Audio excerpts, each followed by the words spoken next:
problems facing New Zealand's primary sector have been mounting at a rapid pace. So I think it's time for open hearts and open minds. Welcome to Sarah's Country, your ambitious little show that's not afraid to be bold and do things differently. To get the information to the people, that is, Monday through Thursday from 7 p.m. on the matters that matter most to, of course, farming food and fibre in Aotearoa, New Zealand.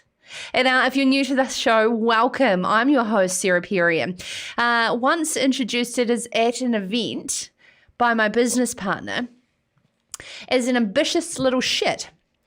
I've been doing it apparently since I was a kid, annoying my parents, always asking, but why? But why? Why does it have to be done like that? My dad was not surprised I now get paid to ask questions for a living. I just like to call it enhancing the agenda of where we all want to head together, to be the envy of the world. Ambition hasn't been celebrated in our Kiwi culture, I don't think, very well. Actually, you know what? I know, because I describe massive ideas all the time and I see the eyes roll backwards, the blank stares, and the how about you just focus on today, Sarah? Or how about just one step at a time, Sarah? I'd love to know your thoughts in the comments below, wherever you're watching us along 15 different platforms, because 5 is not ambitious enough. Are we ambitious enough in this country? Or do you think that we're in a food coma on the couch from eating way too much humble pie? Come on, New Zealand. We have the brightest and talented minds in so many facets, but we don't extend our magnetic north far enough. That is one thing I am going to give this coalition government, an 8, on how, in terms of making sure that we can do better, extending us to think bigger on achieving beyond our comfort zone. However, cohesive planning with stakeholders, 3. Communication of draft regulations, a 1. But ambition. Ambition is nothing without action. So don't you hate when someone says, well, that was my idea. I thought of it first. Or that was her or his idea. God damn it, the person who delivered on the strong desire is the successful one. So this week, roadmap for the Primary Sector Council's vision of lateral thinkers, Minister O'Connor called them. But is it ambitious enough, I would challenge? Actually sitting there and breaking it down, this $44 billion, it actually equates to $10 billion in export values over 10 years. From 2014 to 2019, New Zealand grew $20 billion in export values. $20 billion in 5 years, and Damien would like to grow an extra $10 billion in 10 years. He'd like 10,000 jobs in the next decade, when we have a skill shortage of 50 to 100,000 people in the primary sector, with 200 to 300,000 by the end of the year on our employment benefit. 10 out of 10 for kindness. 3 out of 10 for ambition. I'd love to know your thoughts. Now, in my first studio interview since prior to lockdown, my long-term listeners who've been with us, Sarah's Country, right from the start. Remember those good old days? We used to have co-hosts. Anyway, first studio interview since the end of March. I nabbed a very tall gentleman being escorted around Lincoln University by an entourage of women in blue coats to have a quick yarn to me about ambition. Todd Muller is his name, National Party leader, and joins us in a pre-recorded interview from this morning at 7:20. The latest figures on export red meat and bioproducts have declined by 2% in a year. Not bad, but it's been China that has completely underpinned our falling markets everywhere else. After 7:30, we will discuss with the Chief Executive of the Meat Industry Association, Sirma Karapeeva, about what some commentators describe as an over-reliance on China and what's happening with the procurement prices we're seeing here at home. To close, and between now and then, I would like you to get into those comments below, even tag them if you can. Who is one person or a group of people that if you could just drop off morning tea randomly with no note to say who it was, a weak card, to simply say thank you so much for being a good bastard over lockdown. Who went that little bit extra? Who went out of their way to make life easier. It was hard on everybody. Who was that person that didn't complain? Was it the rural postie that took more on board? Was it our meat processing workers? Was it our stock truck drivers? Who in your community made lockdown easier? Why are we talking about this now post-lockdown? Well, on the 29th of July, rural women are bringing to the country a concept I think is so cool. It's called the Mighty Morning Tea, to encourage us all to have an ambition to spread kindness. Chief Executive Liz Pennington is going to join us to close the show to discuss this initiative, the NZI Rural Women Business Awards, and how they've changed this year under COVID, as well as their 2020 election manifesto, putting community at the heart of all of our decisions. First up tonight, on the theme of ambition, we kick off with the new man at the helm of Rural Leaders, once from the SAS and a Northland sheep farm, Chris Parsons. Yes, the brother of past Beef and Lamb New Zealand Chairman James Parsons, to talk about how we build world-class leaders that are brave and bold enough to tackle the world's challenges, as well as diversity of thinking around the new table. All that up next on Sarah's Country. This is Sarah's Country. Every morning, Kiwi farmers wake up to produce high-quality food. Yet, every night, some Kiwi families are going to sleep hungry. Meet the Need is a charity founded by farmers, and it's here to change all that. We're about New Zealand farmers feeding New Zealand families by donating a small part of what we grow when we can. You can help us make sure no one in New Zealand goes to sleep hungry again. Visit meettheneed.org and follow us on social.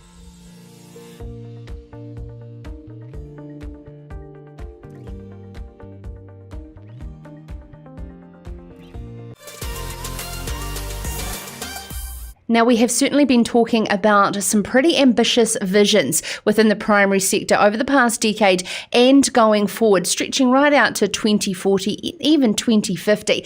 But sometimes we need to think that our leaders of the future are starting to be prepped for that future now, and it's how we support them going forward.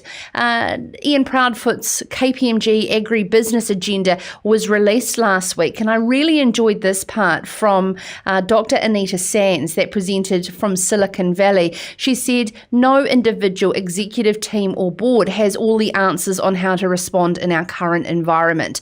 There is no playbook, and so therefore diverse thinking and a culture and environment to bring diverse voices to the table is very important.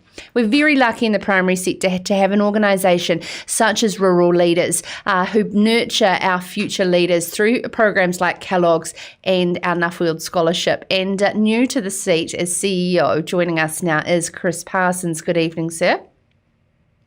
Hi, Sarah. How are you doing? Good. Now, just for those who aren't familiar with your background, could you just give us a little bit of the journey to today? So I grew up in the far north of New Zealand, just south of Kaitaia, on a sheep and beef place. And then about 18 years old, I ran away to the army with a taste for adventure and chance to, hopefully protect others.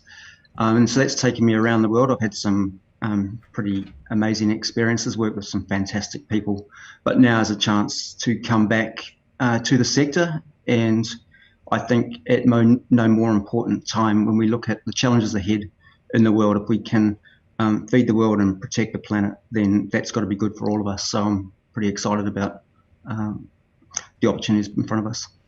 Certainly your military background and what we learn from a lot of other sectors of how they pull from military's ability to showcase wonderful leadership skills. What have you brought into your role with Rural Leaders from the military? So I guess in the military we work in teams, and you mentioned the need to bring diversity and all the voices to the table. So whilst many might think of a sergeant major yelling at a body of troops as the leadership model in the military, actually that's not the case at all. It's really open, and in one of the teams that I used to serve in, we talked a lot about the Chinese Parliament. So everybody came together. They brought their voice, their expertise to the table, and we worked together to try and find the best solutions. So doing that both in small teams in the military, but also at scale, I think is something that hopefully I'll be able to bring to this role. And I think, we've got a small team in Rural Leaders, but we've got a big mission. So really keen to sort of work with the whole sector and find our talent where it is. Yeah, and let's talk about that new mission, growing world-class leaders for our country. I am a bit nervous about the fact that we're going to be putting a lot of energy into these leaders who are going to be exported to other countries. So I think leadership starts at home, and just like we grow world-class food in New Zealand, so we should have world-class leaders, and there's lots of examples of world-class leaders in New Zealand. I think the challenges that the world face today are felt at home as much as they are abroad. So, global is local, and if we can have world-class thinking and world-class leaders at home building flourishing regions and flourishing communities, then why not also export them to the world where they want to do that and where they can, to bring the best of New Zealand thinking, best of New Zealand projects to the world, and maybe solve some larger challenges and opportunities that are out there as well.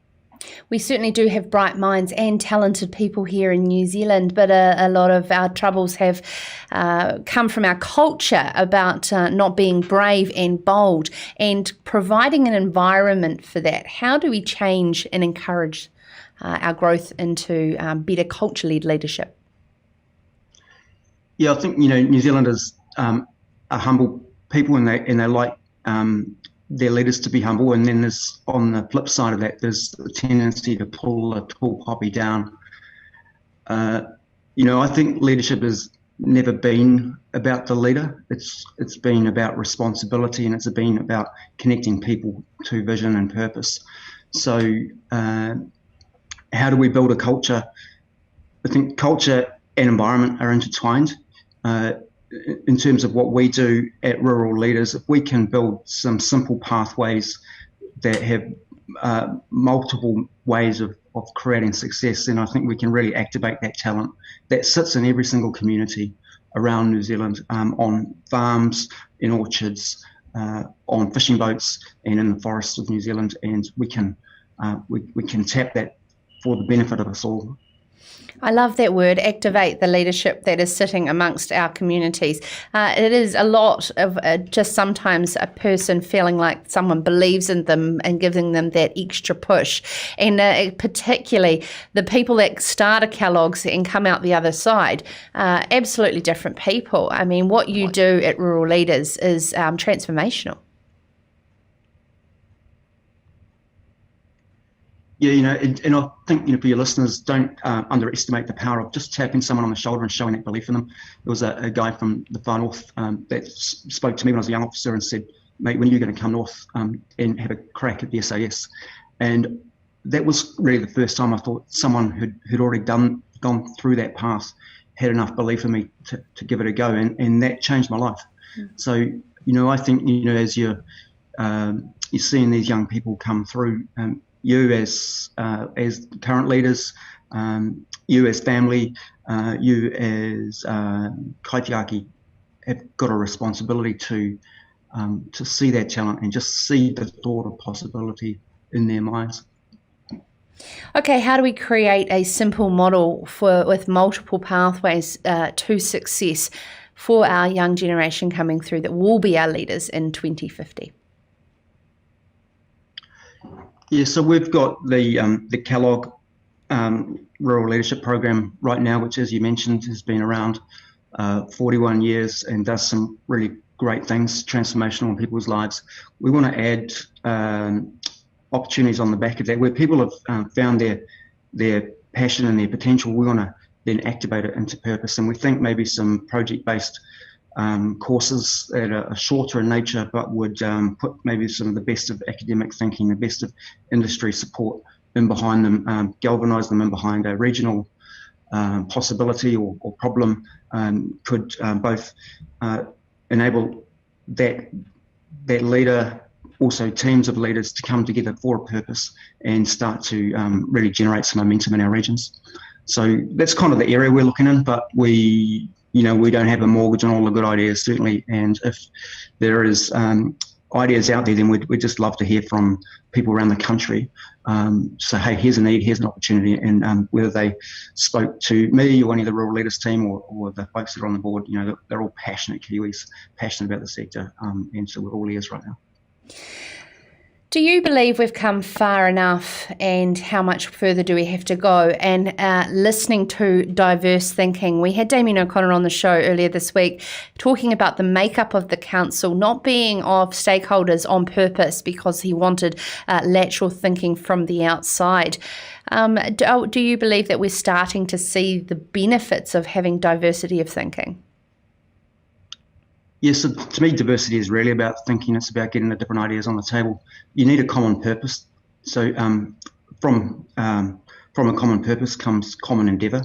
And so the trick is to do that. I guess the new strategy that was launched this week is a waypoint towards that. So I think we should look to that higher purpose, find the value in all the diversity that we have, set aside potentially our individualistic ways, which certainly coming from a sheep and beef side, we've probably tended to have a little bit, and work together in a more collaborative sense. And probably that's the opportunity that's in front of us with the disruption that's happened in COVID, but also the other macro disruptions that are happening around global supply chains and great power politics. This is a moment in time where I think we will flourish if we collaborate, and that means bringing all voices to the table and finding a way to set egos aside and look to that higher purpose.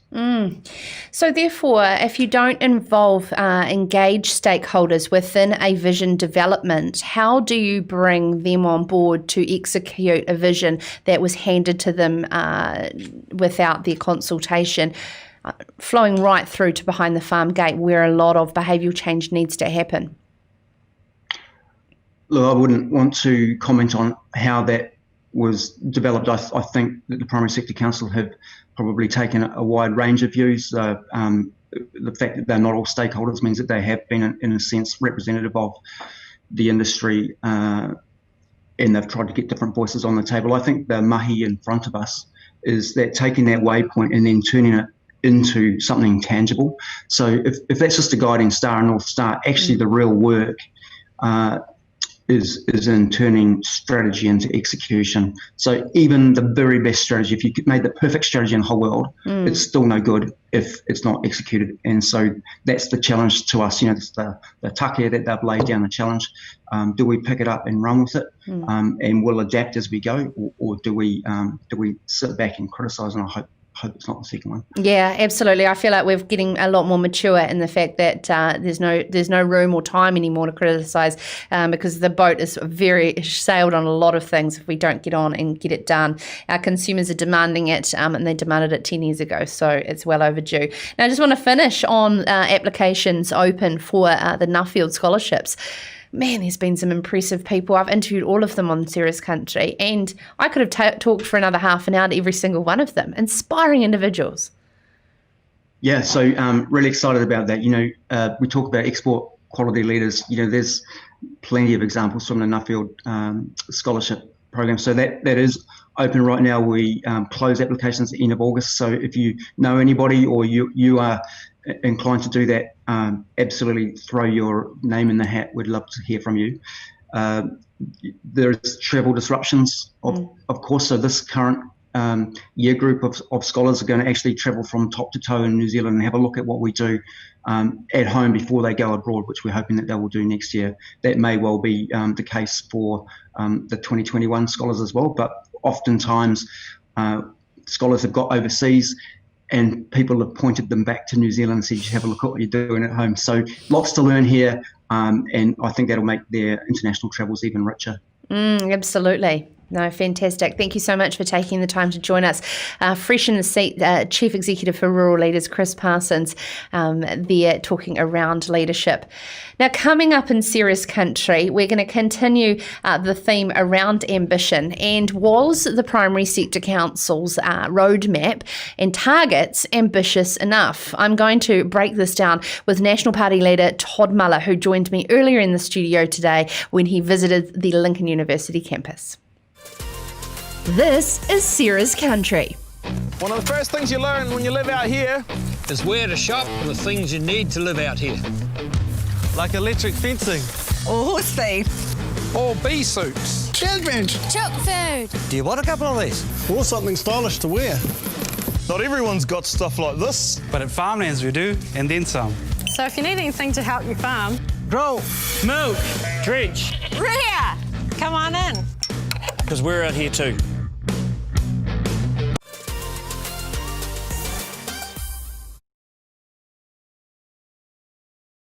Wise words of wisdom from a former leader within the SAS, Chris Parsons, who's now the Chief Executive for Rural Leaders. And I certainly believe that we have a fantastic man at the helm to inspire our future leaders. Now, Joel, at the top, you said to me earlier that the thought of morning tea was making you start to get a bit hungry, even though you just had your dinner. What is it about? We have a lot of morning teas here at Blink. Like, I mean, a lot. If you're trying to do a fresh start Nadia diet, and then somebody's having a birthday and somebody's having a leaving something. It's not even that. It's if someone comes in for a conference and they have leftover food, they just get set in the kitchen and, you don't stand a chance. And the catering from the Taitapu store that gets delivered here is... Oh, so good. Stop it. Hashtag not sponsored post.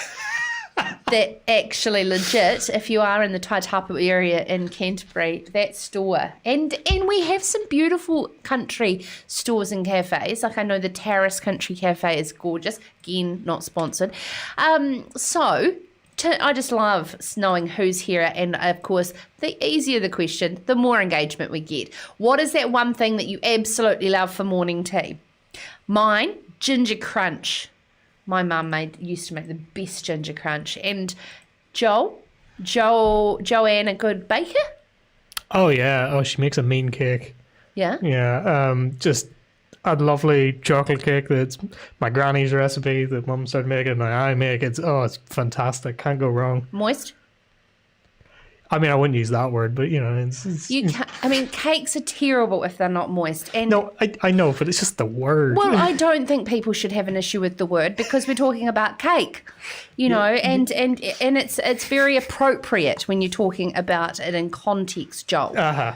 So, on that note, why are we talking about morning tea? Towards the end of the show, we'll be joined by Chief Executive for Rural Women, Liz Pemington, and an awesome initiative called the Mighty Morning Tea on the 29th of July, where you can do it on any day of the year, but on one particular day, encouraging rural women to bake and cook, and men, of course, in gratitude and kindness, to drop off to say thank you so much for your hard work and efforts over lockdown, the essential workers. So I'd like to know who went over and above for you over lockdown in your rural community. We've got a comment here celebrating the Ellesmere truck drivers keeping transport going through COVID, bringing winter feed onto the farm. Huge amounts of kudos have got to go to people like the Rapid Feed Run in the mid-Canterbury run up to Hawke's Bay. There's just been some incredible kindness. So why not prepare on the 29th of July to get out the KitchenAid or whip into the deli at New World? No one knows. Joel, I've got this trick.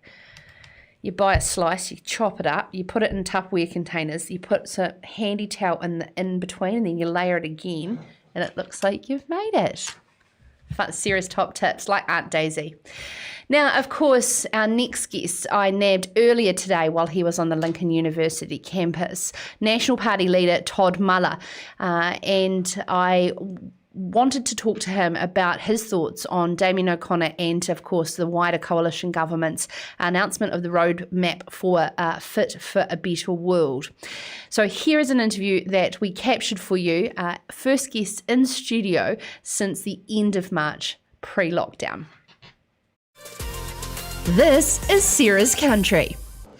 So it's an absolute privilege to have the opportunity to nab Todd Muller while he was on campus here at Lincoln University today, of course, doing the rounds of the country. And especially this week when we have had Damien O'Connor's and the government's announcement of the roadmap to the Fit for a Better World vision. So Todd, of course, I naturally have to ask you, what are your thoughts on this?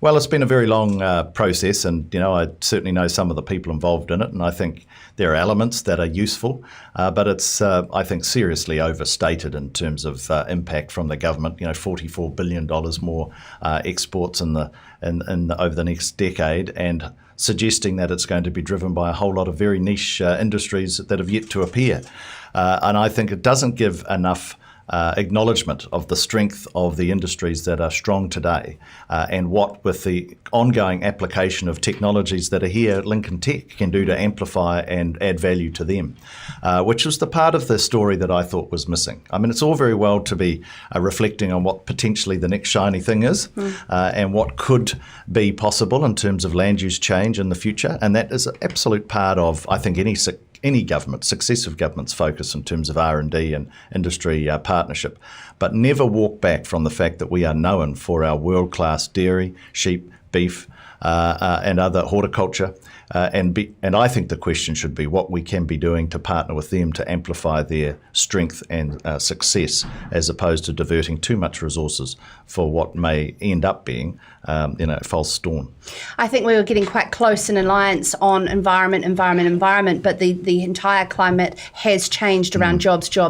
Yes. And looking at that roadmap, they're talking about 10,000 jobs over 10 years, with 200,000 people on the unemployment benefit only climbing, and all I'm hearing from the sector is we need them now. Exactly right. And those are sectors that are already established, right? Definitely the dairy sector. The kiwifruit industry, I know, needs thousands of jobs to support the plantings that have gone in over the last couple of years or so. So those jobs are needed right now. So this is the disconnect, I think, between sort of highly ambitious, transformational plans that see fundamental changes in land use into crops that have yet to be truly tested or grown at scale, versus what can we do now to give our strong industries that have underpinned our economy for so long the opportunity to continue to be successful and to grow. And you're right, we've got 200,000 people unemployed. Infometrics thinks that number could be close to 300,000 by Christmas. We need a huge effort to get people in work, and we've got sectors, world-leading sectors, crying out now for people to help them. Okay, so you're here in Canterbury today doing the rounds and talking to the chamber.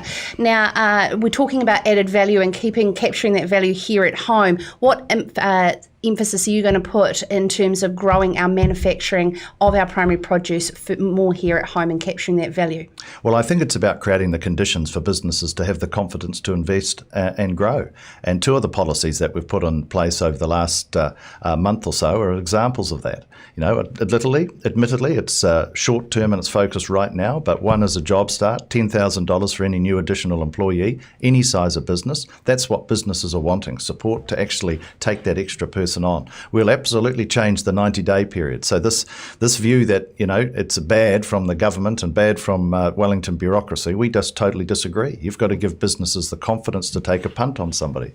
R&D, we've changed our policy to signal that if you want to invest in R&D, and we'll support that. If you want to invest in capital and plant right now, $150,000 a cap, you can immediately write off the depreciation of it in 1 year.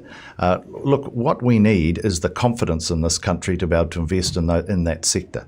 And it is our assessment that a government that is prepared to borrow $140 billion over the next 4 years, spray money around with any accountability in terms of the delivery it's going to make or change it's going to make in the community, and essentially fund that with significantly higher taxes on those who are creating a wealth in this country. And of course, greater regulation, and particularly in the agri sector, is not a recipe for success. When are we going to hear some firmer national policy coming out pre-election? Because we're counting down the days, and we need to start coming out with some good headlines. Today we're framing up our plan, our economic plan to get New Zealand working again. There are 5 components to that.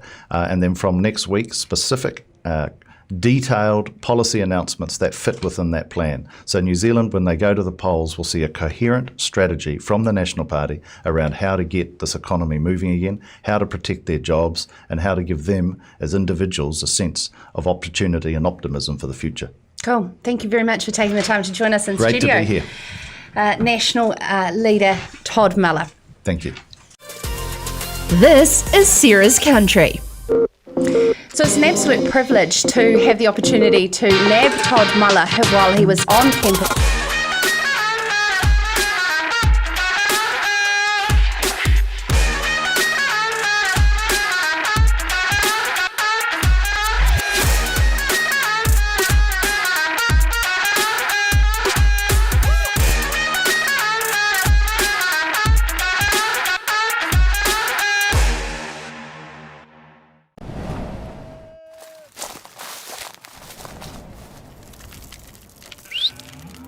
Growing a better world takes courage. It takes foresight and vision. It's about dreaming big, then being brave enough to follow that dream through. To create a world where food is plentiful, soils are healthy, and rivers run crystal clear. A world where we grow more with less, where livestock is tended to with care. Energy is friend, not foe, and waste is a valuable resource. This is the world you're already shaping through imagination, innovation, and determination.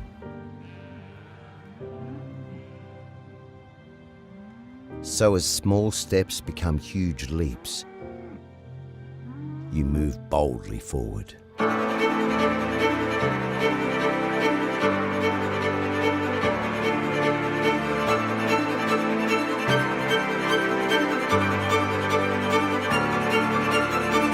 And Rabobank is there beside you to help grow a better world together.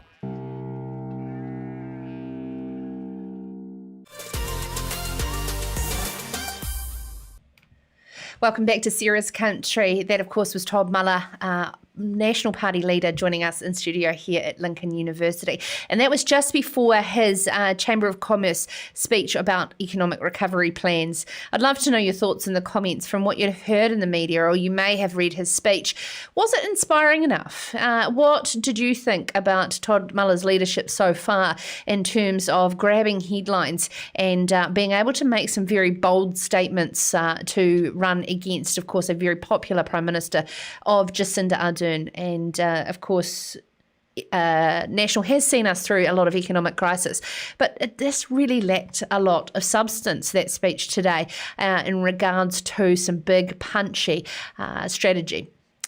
Love to know your thoughts. Would love to also know what your favourite thing is for morning tea. Jock Innes agrees with me about Ginger Crunch, and our next guest, I'm certainly going to get that out of her, but of course after, on a serious note, about what is happening around the globe with our meat prices. Now, in an article out on farmersweekly.co.nz by Neil Wallace, China became an even more crucial market for red meat exports in May, with sales growing 23% compared to the same month a year earlier, and offsetting sharp declines in exports to the US, Britain and Japan. Meat Industry Association figures show total May sales for sheep meat, beef and byproducts of 884 million, a 2% decline on a year earlier, of course underpinned by strong sales in China. Joining us now is Chief Executive for Meat Industry Association, Sirma Karapeeva. Good evening, ma'am. How are you? Good, thank you, Sarah. How are you? Good. Now it looks like China's come to the rescue again. Oh, you know, China is a really crucial market for the red meat industry. And, you know, we've talked before about the wobbles that we had early in the year when it was hit by COVID and we lost some sales into that market. But, you know, they're a very large economy with a huge demand for product. And certainly we're seeing month on month that they're recovering. Exports are very steady and growing. And I think you mentioned 23% increase that we've experienced in May month. which is fantastic because it really is helping us to weather that storm. But China is not the only market that we're exporting to, and that's something that I like to remind people, that it is about product and market diversification. If you look at some of the other markets where we saw increases in export, we saw increases in export to Canada, to Australia and Taiwan. Now, those are markets that we don't often talk about, but they're certainly part of the broader portfolio of markets that our companies export to and have strong relationships with. And, the Canada market in particular is something that I'd like to highlight here. It showcases both the strength of the market diversification strategy, but also the importance of open markets and trade liberalisation. So Canada is one of the parties for the Trans-Pacific Partnership, or the Comprehensive and Progressive Trans-Pacific Partnership, CPTPP. We had, prior to the signing and implementation of that agreement, we had a small quota for beef. Now, under the agreement, that beef quota has been eliminated and tariffs outside of the quota are going down to zero. And so it's really interesting to see how over a couple of years since the CPTPP has been in place, Canada has now come to be a very important complementary market to the United States, which we are looking at, in the face of COVID, having a bit of a shaky situation with drop in sales and revenue. So it really does highlight the importance, I guess, of having those divergent markets and being able to shift product from market to market when there is a need to do so. Yeah, absolutely. And we've certainly seen an impact on our processing capacity due to COVID-19 and, of course, that throughput into these particular markets. Do you believe that the procurement price is set to reflect our global market's demand? Well, look, procurement price, that's a very commercial issue. And as you and your listeners are probably aware of, we are a very competitive industry. We compete for stock at the procurement end, and the companies, in other words, compete for customers at the market end. So right throughout the chain, there is a lot of competition. In terms of the current procurement prices, I think they reflect the supply and demand in the market. And it's not unusual to see slightly higher prices when there is limited stock and companies are still looking to process and looking to fill orders for export. But ultimately, the price that is set, or the price that is provided for procurement, that's a commercial decision that each company makes based on their market mix, based on their product mix, and based on their understanding of what their customers in market are willing to pay for the product that they produce. Yeah, I want to just go back to the formation of the Meat Industry Association, Sirma, and the fears of many elected farmer directors to form this organisation on the sustainability of procurement, and particularly over the winter, and the capacity issues to keep these plants full and overinflating that to get its books to dire situations for overseas investment. I'm just looking at the way that things are playing out at the moment and worrying. Are we going to get into that phase, especially when there's such short-term crystal ball glazing? No one knows where this is going and for how long. Well, look, Sarah, I can't really speak on behalf of the entire industry. As I said, the price that companies pay for the stock with the individual farmers or farmer groups, that's really their commercial decision. And I'm sure that it's based on deep understanding of what their bottom line is, what their export profile is, and what sort of price they can recover in market for that product. So, I think we just need to be, realistic that this is a commercial environment, and to have confidence that the companies know what they're doing, and they're not willing, they're not going to expose themselves to this huge commercial risk. Okay, certainly. So with regards to the veal market, are you able to comment on that? Yesterday, there was some great analyst work done by Nicola Dennis in her Pulse article on one of the back pages of the Farmers Weekly this week around the low bobby calf returns having wider implications right through to the potential of euthanasia on farm because the returns are so dire. There is a real flow-on effect from these procurement prices if they're not reflecting market and have long-term vision. Do you not think, Sirma? Yeah, I do. And the drop in bobby calf price, I think it's fallen back by about 25%. And part that is reflecting the challenges in the global market for veal and for other meat products. We've seen all that disruption, and it is affecting the prices throughout the world and for all products. But also, I think part of the problem here is that a large part of the price that is gained for bobby calves is in relation to the skin or the byproduct that comes from it, to the hide, and that certainly has dropped significantly. So there is a flow-on implication in terms of the economic return from those animals. And I take the point, there are concerns about what to do with these animals, particularly now that September time, we're going to be coming up to calving season and the likes, and what might need to be put in place to manage any sort of need to euthanize on farm or to dispose of them in a more humane and considered manner. Yeah, absolutely. And I think this is an ongoing conversation with our meat marketers and meat processors around that very big pivot they've had to do into retail and e-commerce. And of course, that requires different specifications around different beef products and then therefore the demand and value of that. So I mean, where is your crystal ball looking over the next coming months? Are you getting some form of indication on sort of from trade negotiations out of the EU and Europe and the US on these markets bouncing back at all?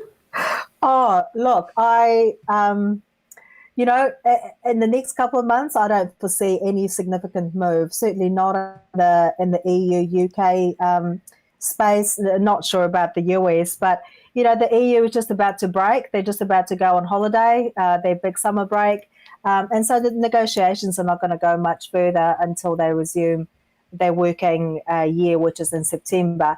And with the UK, the negotiations have just launched. The UK New Zealand negotiations have just launched, so I'm hopeful that there will be some positive outcomes from that, but it's still really early days.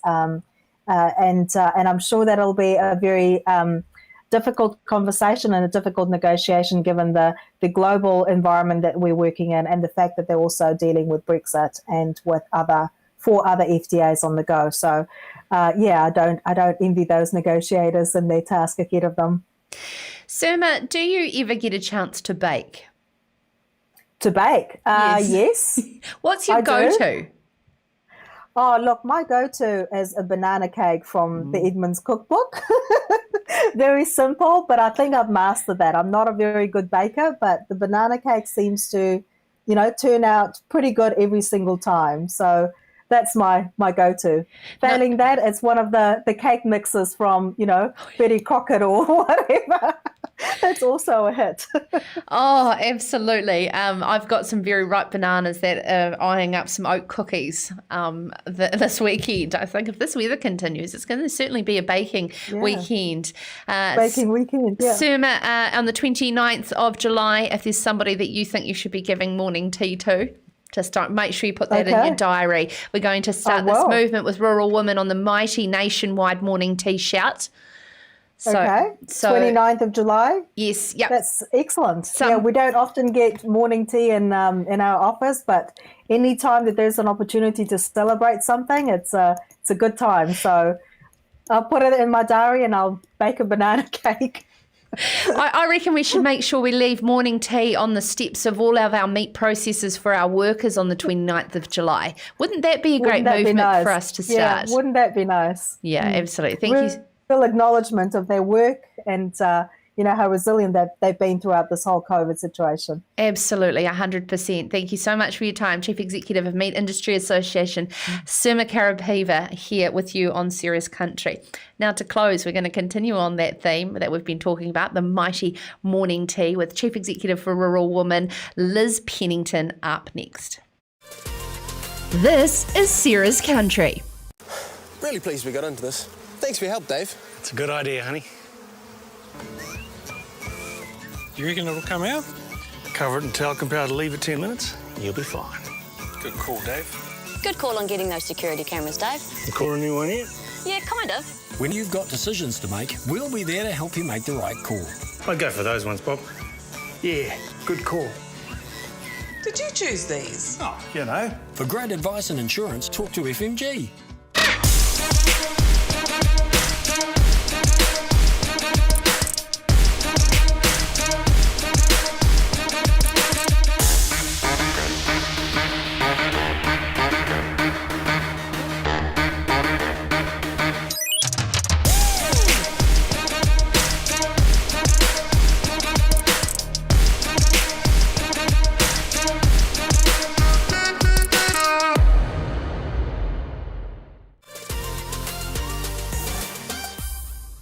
Well, of course, our rural women have a rich history of course, making and baking and providing love and support through food.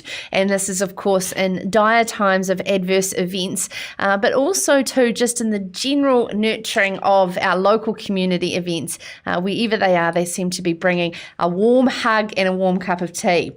Now, of course, COVID was horrible for all of us. Everybody felt isolated and locked down from their day-to-day world. And, of course, there were so many heroes that rose from that. Of course, in the rural sector, it was slightly different because of the fact that we were an essential service and could continue. However, some went over and above. I mean, the amount that our rural posties had to deal with online shopping, of course, those vets and sharing contractors that had to sort of get around a lot of things to ensure that our animals were safe and well looked after. So, in an awesome initiative that came into my inbox today, Rural Women on the 29th of July are going to hold the very first nationwide Mighty Morning Tea. What a great concept. To join me to discuss this is Chief Executive for Rural Women, Liz Pennington. Good evening, Liz. This is fabulous. Yeah, we're pretty excited about it. Kia ora tātou, Sarah, and welcome to everybody on the call. Really pleased to be here and join you, and also really pleased to get a chance to talk about the Mighty Morning Tea Shower. Oh, so how's it going to work? Well, I have a small prop here. It's a lamington I prepared before this call. Nice. And what we're basically doing is we're saying, hey, there's a bit of a recipe here, and that is that we look for people that were providing essential services during that time. That might be the postie, as you mentioned. It might be the truck drivers who were delivering stock. It might be the supermarket workers, the rural midwife down the road, the pharmacists who did such a great job, and many others. So we're just really encouraging people to think about the spirit of acknowledgement, identify some people to support, and then either bake and prepare some food themselves or buy it, and then head along to say thank you. And so it's a kind of a face-to-face thank you and the delivery of some food and just showing our appreciation, really. So that's the recipe: some goodwill, some good food, and a chance to say thanks. Oh, you got me welled up. I'm just so proud of the concept, Liz, and the fact that, you know, I just think so much about, you know, for instance, in our meat processing plants, the huge effort, the work that went on across that was to isolated and vulnerable Kiwis was absolutely incredible. Sorry, I'm getting very emotional about it because it's just such an awesome concept of thankfulness and gratitude that we can do. And of course, on the 29th of July, just to set that date that rural women are driving something like this is so special. So what would you like people to do? Take photos and share throughout social media? Or is it just a simple, humble Kiwi way? It's however you want to do it. Exactly. That's the answer, really. And I mean, I think from our perspective, we had great leadership during this time in terms of a focus on being kind. Yeah. And being compassionate to each other. So I think we just want to really kind of continue on in that space in terms of saying, hey, let's just acknowledge and say thank you. So it's just all about showing appreciation however you want to in your place, wherever that is.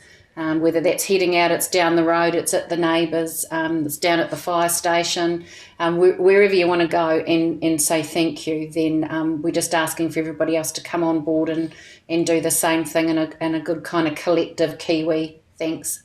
Yeah. Fantastic. I know where I'm going to be on the 29th of July, the Rural Women headquarters in Wellington, because I bet you that'll be where the mean morning tea will be. I can't wait. It'll be great.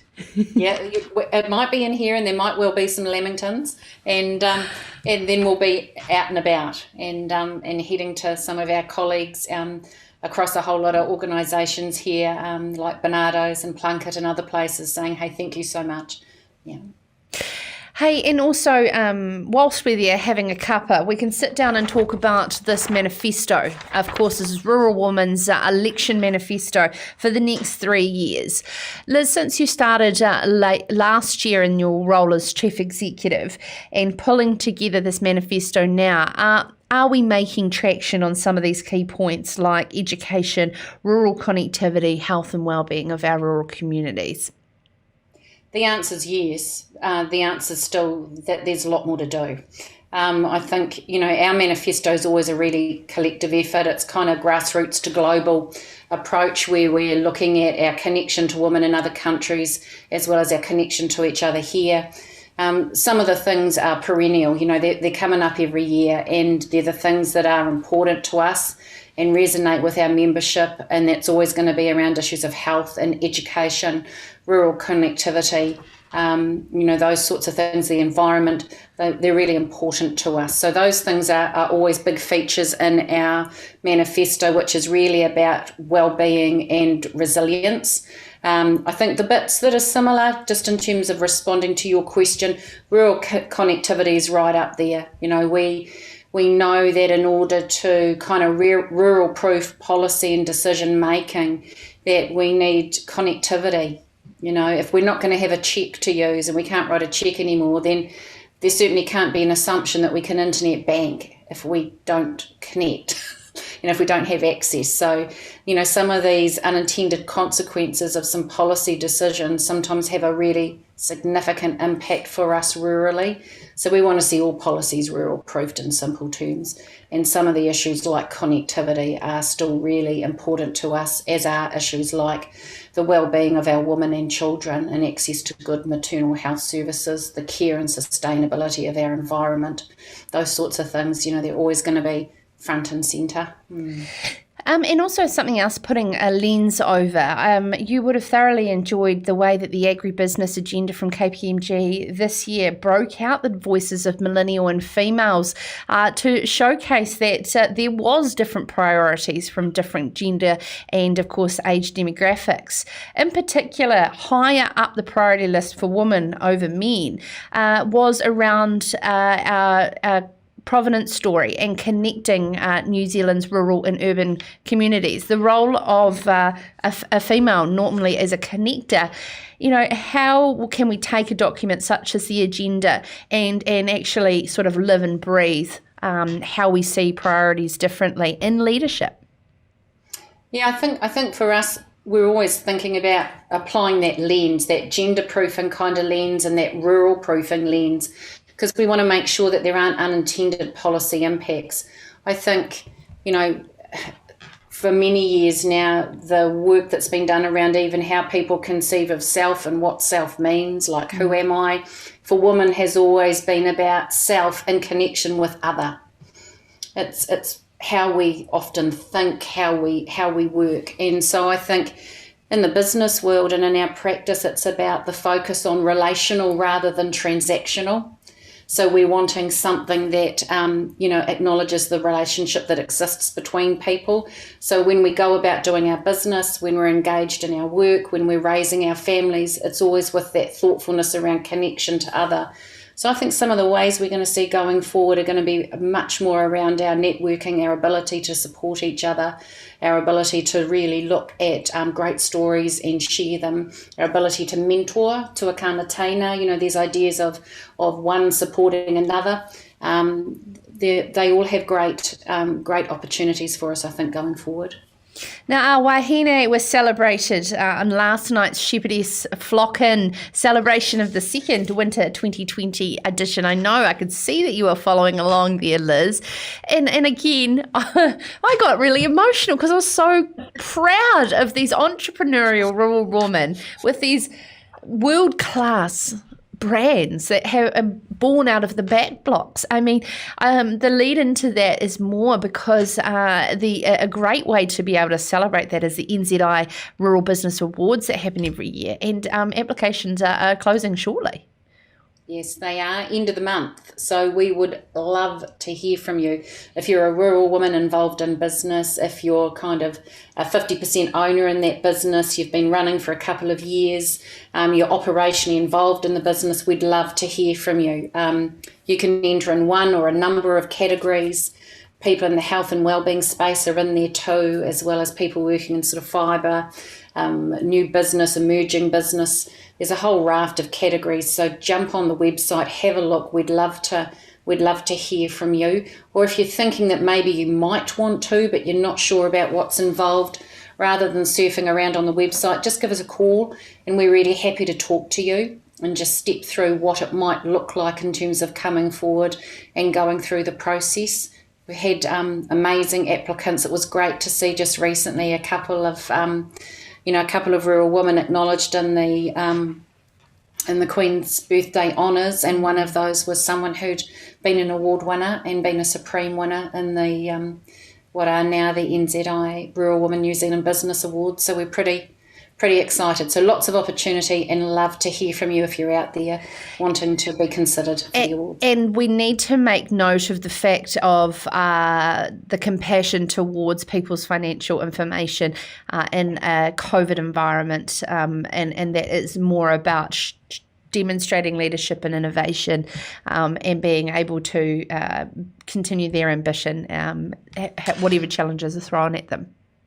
Yeah, that's right. It would be pretty unreasonable of us to not take into account the fact that we're, have all been working collectively together as 5 million to manage in this COVID-19 space. So this year, instead of the focus on the financials, it's still going to be there, but it's going to be much more about your business continuity. How did you get through? What did you do? What were some of the ways you tried to innovate? So if things have been tough for you during the time of lockdown, as we would expect they would have been, that's not a reason to discount you from entering. So again, give us a call. We're happy to chat and to support you and talk with you about the options to participate, and love to have you there. Fantastic. Thank you so much. Absolute privilege to have you on Serious Country, Chief Executive for Rural Women, Liz Pennington. I'm covering lots of things there. Don't forget that date, the 29th of July, is the nationwide Mighty Morning Tea. So get your thinking caps on about who you're going to make morning tea for. I've got one just in mind.